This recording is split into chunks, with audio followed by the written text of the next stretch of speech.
হিন্দু ধর্মে মা কালীর আরাধনা সর্বজন বিদিত। বিভিন্ন তিথিতে দেবীর বিভিন্ন রূপে পূজিত হন মা। মাঘ মাসের চতুর্দশী অমাবস্যায় হয় রটন্তী কালী পুজো।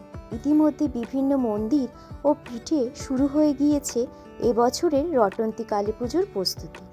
এই তিথি থাকাকালীন নিষ্ঠা করে কালী মায়ের আরাধনা করলে মা ভক্তের ডাকে সাড়া দেন। সমস্ত মন্দির ও অনেক বাড়িতেও তাই এদিন আয়োজন করা হয় বিশেষ পুজো। নমস্কার বন্ধুরা, আমি বাবুনি। আশা করি তোমরা ভালো আছো, সুস্থ আছো।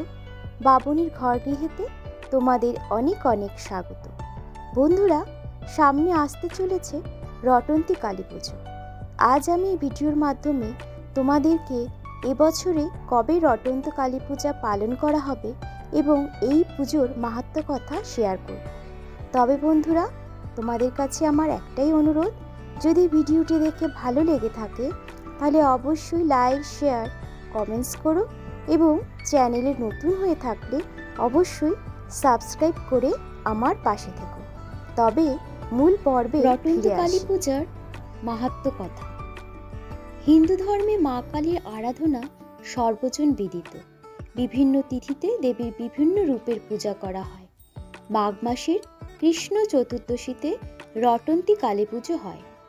কথিত আছে, শ্রীরাধা বনে শ্রীকৃষ্ণের সঙ্গে লীলা করতেন বলে তার শাশুড়ি জটিলা এবং ননদিনী কুটিলা শ্রীরাধার নামে কলঙ্ক রটিয়েছিলেন এবং তা প্রমাণ করার জন্য একদিন গোপনে তারা আয়ান ঘোষকে সঙ্গে নিয়ে শ্রীরাধার পিছু নেন।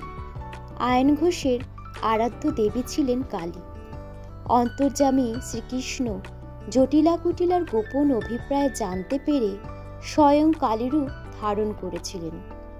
শ্রীরাধা ও কালীরূপী শ্রীকৃষ্ণকে কদম্ব বৃক্ষের মূলে ফল ফুল দিয়ে পুজো করেছিলেন। এ দৃশ্য দেখে জটিলা কুটিলা ও আয়ান ঘোষের ভুল ভাঙে এবং শ্রীরাধা যে স্বয়ং আদ্যাশক্তি তা বুঝতে পেরেছিলেন। এই ঘটনাটি স্মরণ করেই ভক্তজন রটন্তী কালী পুজো করে থাকেন। শাস্ত্রমতে আবার শোনা যায়, যখন শ্রীকৃষ্ণের প্রেমলীলায় রাধা মত্ত ছিলেন সেই সময় একদিন দুপুরে গোপিনীরা তার বাঁশির আওয়াজ শুনে চমকে উঠেছিলেন। গোপিনীরা বনের দিকে ছুটে গিয়ে দেখলেন সামনে ইষ্টমূর্তি। শ্রীরাধাই যে স্বয়ং আদ্যাশক্তি তা সেদিন বুঝতে পেরেছিলেন তারা। সেই দিনকে স্মরণ করেই বিশেষ তিথিতে হয় রটন্তী কালী পুজো।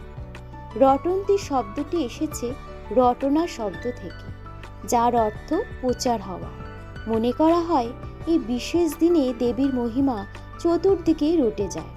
মুক্তকেশী মায়ের মহিমা এই তিথিতে সর্বস্তরে রটিত হয়ে থাকে। আবার লোককথা অনুসারে শোনা যায় এই দিনে দেবী ছিন্নমস্তার আবির্ভাব হয়েছিল। দেবী পার্বতী তার সহচরীদের খিদে মেটানোর জন্য নিজেও মুণ্ডচ্ছেদ করে ত্রিধারায় রক্তবাড়ি প্রকট করেছিলেন। তো বন্ধুরা, এবারে জেনে নেওয়া যাক 2024 সালে রটন্তী কালী পূজা কবে পালন করা হবে। 2024 সালে রটন্তী কালী পূজা পালন করা হবে 8ই ফেব্রুয়ারি বৃহস্পতিবার।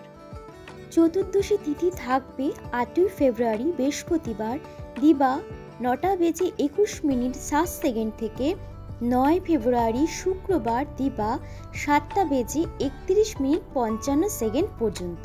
এছাড়া অমাবস্যা তিথি থাকছে 9 ফেব্রুয়ারি শুক্রবার দিবা 7:33 থেকে শেষ রাত্রি 5:29 পর্যন্ত। তো বন্ধুরা, আজ এই ছিল আমার আলোচ্য বিষয়বস্তু। আগামী দিনের রটন্তী কালী পূজার শুভেচ্ছা জানিয়ে আজ আমি এখানেই ভিডিওটি শেষ করছি। তোমরা মা কালীর কৃপায় সুস্থ থেকো, ভালো থেকো। ধন্যবাদ।